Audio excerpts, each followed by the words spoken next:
Përshëndetje gjithëve dhe në radhë parë dëshiroj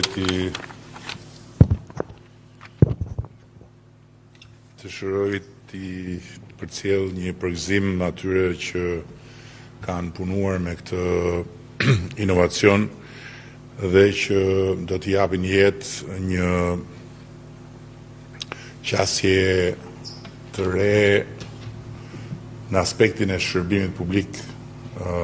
për sa i përket OSHE-s, e cila do ta shtri këtë kapacitet edhe në karikimin e mjeteve elektrike.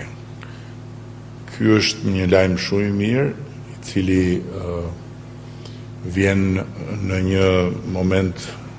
shumë pozitiv për sektorin e energjisë, që ndërkohë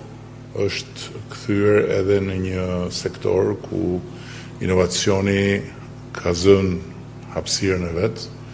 dhe ku nuk punohet më në emergjencën e tmerrshme të ditës, me ato historitë që tani më duken sikur nuk i kemi jetuar ne dhe na duket e pabesueshme që ti kemi jetuar ne, por që në fakt kanë qenë histori të lodhshme, raskapitse të një periudhe kohe që zgjati deri jo dhe aq shumë vite më parë. Dhe pikërisht pse është krijuar kjo hapësirë për të menduar për të nesërmen, për të punuar për të nesërmen dhe për ta projektuar të nesërmen, në ndërkohë që natyrisht vazhdon intensivisht dhe puna e përditshme. Sot kemi këtë inovacion, ndërkohë që besoj brenda vitit të ardhshëm do të kemi edhe fillimin e punës transformuese për macat e energjisë, duke kaluar në sistemin e macave inteligjent, me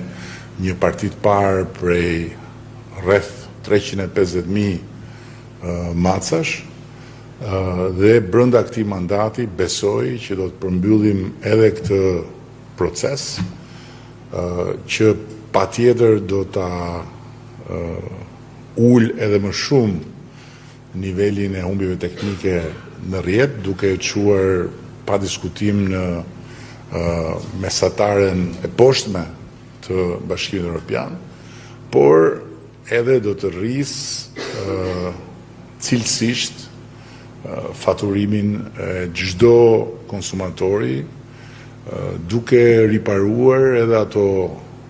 të meta të fundit që ka procesi i faturimit.